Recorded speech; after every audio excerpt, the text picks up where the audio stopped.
Hey Virgos, how y'all doing? Welcome and Happy New Year. So we're going to be doing your January general reading here, but before I get into it, I have a couple quick announcements. So firstly, I have a new Facebook group that I'm really excited about. So it's a private Facebook group that I created in an effort to provide a safe and inclusive space for anyone and everyone who wants to discuss their intuition in general, any intuitive, questions or stories, or, from talking about prophetic dreams to absolutely anything metaphysical, sharing your stories, all of that good stuff. I wanted to create a safe, inclusive, and positive, uplifting environment for like-minded people to connect. It's also been really great because it's allowing me to personally connect with you guys as well, which has been really, really nice. So if you are interested in joining, that link is in the description box below, and I so look forward to seeing you guys over there.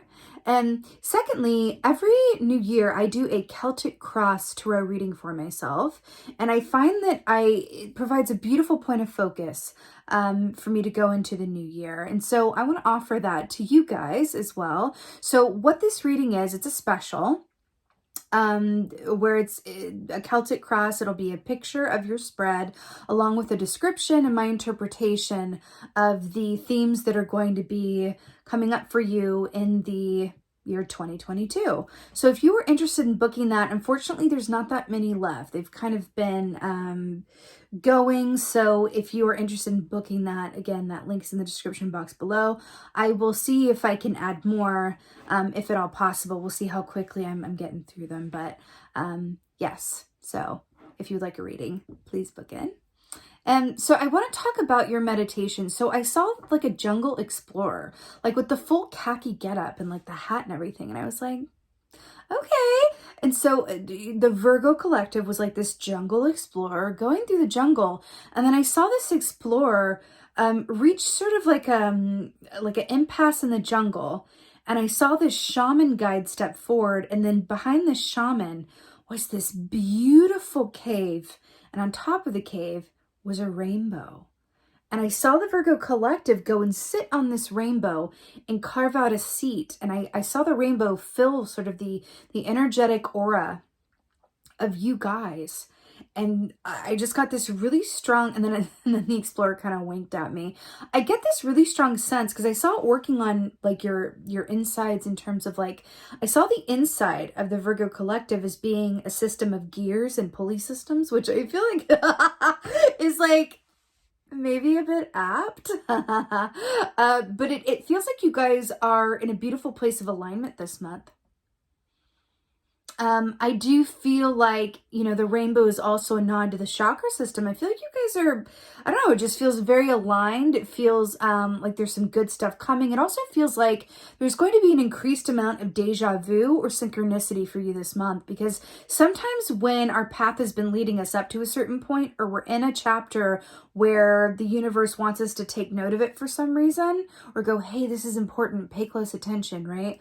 I feel like that's your month this month. So increased synchronicities, repeating numbers, deja vu, prophetic, all that good stuff for you this month, which is,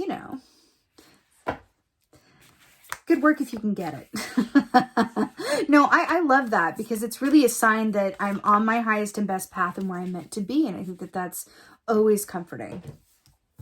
So your animal energy is the gazelle, which is perfect because this aligns. So this equates to a 9 of Pentacles energy in the tarot, which is success, entrepreneurship, being in a position of personal power and authority, but also it's that beautiful bright side of feeling independent and feeling like you have, derived a beautiful sense of accomplishment from the work that you've done and the work that you've done well, which is really brilliant. There's an aspect of this. It's like a strong independent success card, right?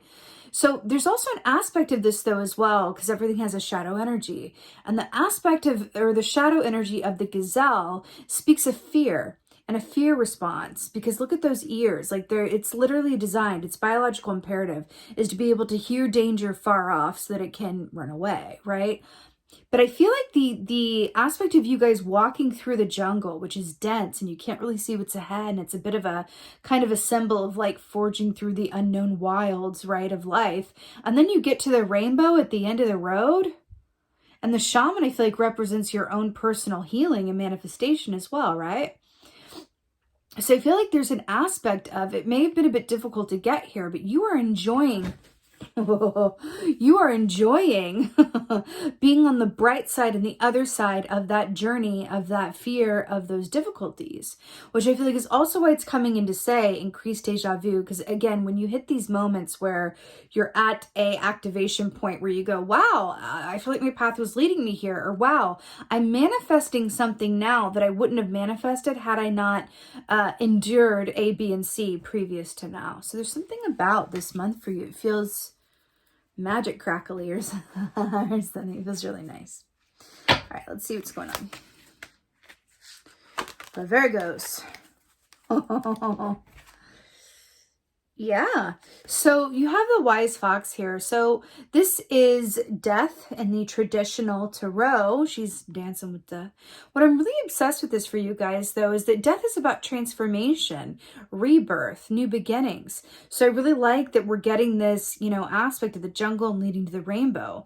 I also am really drawn to the fact that, like, well, first of all, she's dancing with the skeleton. So again, I feel like this is a way of remarking upon the fact that you're going to have a beautiful sense of perspective and understanding around where you've been and why you needed to go through or be placed where you were in order to reach where you are now. It's like that sense of like, aha, oh, I get it now.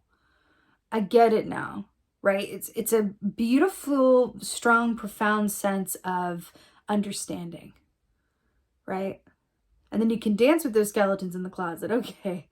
And then you also have the fox here, which, you know, this is like a magician-esque energy where it's like you're able to manifest from a place of unencumbered energy, right? So it's really beautiful here.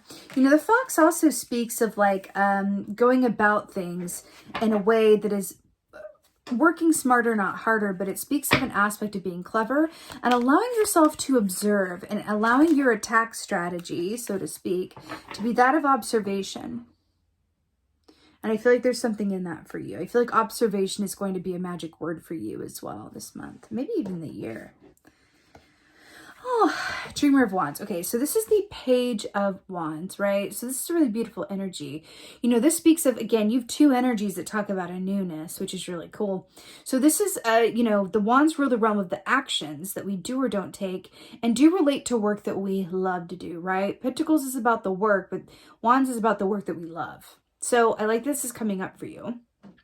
You know, Page of Wands also represents writers. It represents courage. It represents starting new projects, forming new bonds of connection. So it's really, really beautiful here. I do feel like also with this fire energy, there is an aspect. I do feel like there's someone coming into the picture for you that is going to play a pivotal role somehow or help you with your perspective in some way or partner with you or just be a boon to you in some way. I do feel, I don't always interpret court cards that way. Largely, I interpret them as an aspect of you. But in this particular instance with what I'm feeling, I want to interpret it also as a person coming into your atmosphere, okay?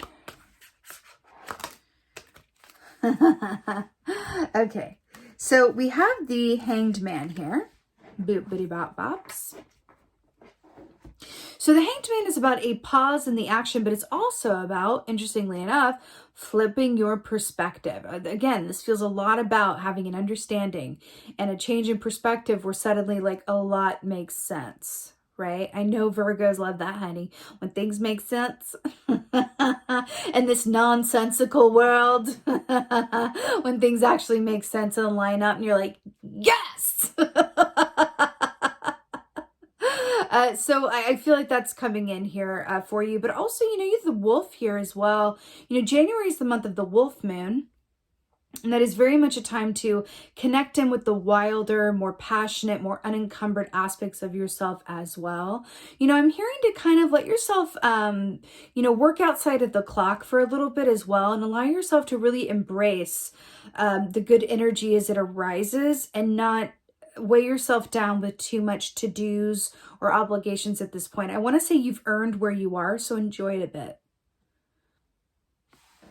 Yeah. Yeah. All right, let's get a clarifier for the wise fox. For death.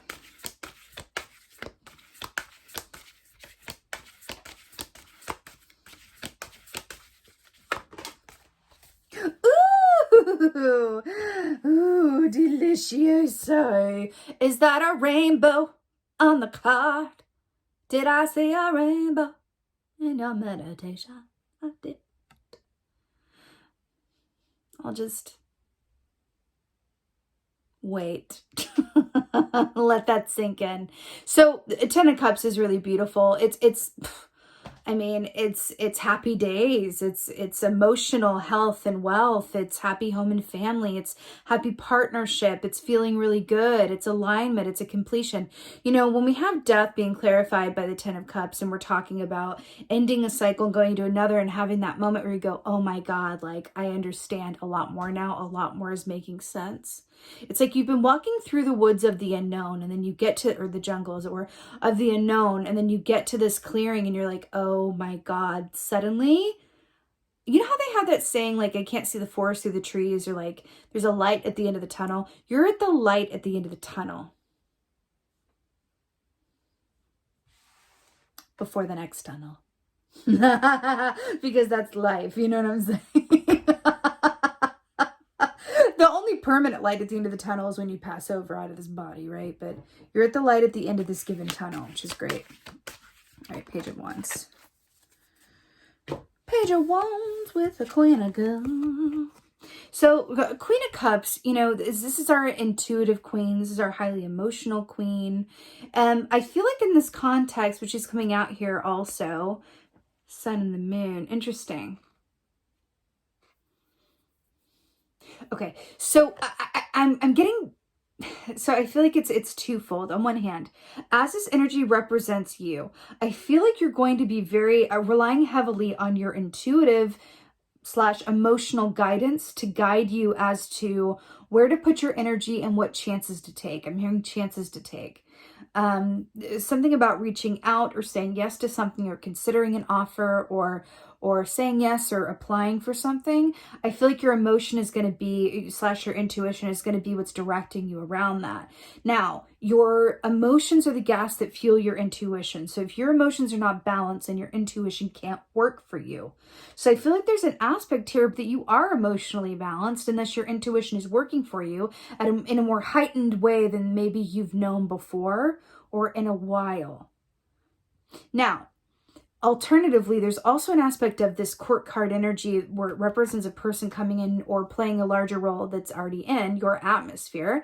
And I do feel like this person, there's a sort of like emotional equilibrium that this person affords you or inspires within you. And it feels really good. Sometimes being around someone who their strengths are our weaknesses and our weakness, you know, vice versa, can be very transformative. Even if it's just someone we work with and we're not overly close to, kind of observing how they do things differently than they do and how they find success around that can be very, very helpful. That's why being matched with your opposite in any given way has the most growth potential, right? Because when you're around someone that's a lot like you, it's mostly uncomfortable. Like, I mean, it can feel like you're being seen and understood, and that's brilliant. But there's also like a lot of like, God, we're really liking these ways, and that's rubbing up against in my comfort zone, and I really just like, oh, like it's really about the opposites. It really, really is. It really, really is. Okay, Hanged Man. In terms of growth potential, I mean. Okay, so to clarify the Hanged Man, we have the Seven of Wands. So this is interesting. So the Seven of Wands is perseverance. It's about however much you put into something, that's what you're going to get out of it. So your effort equals your reward. Your effort equals your, you know, what you receive back from it. There's a word I'm thinking of that's like eluding me, like a little firefly going, no, you're not going to catch me. But I think you know what I mean. Your input equals your output. Anyway, so largely the Seven of Wands is also about understanding that your challenges are surmountable, right? But here's what I'm getting.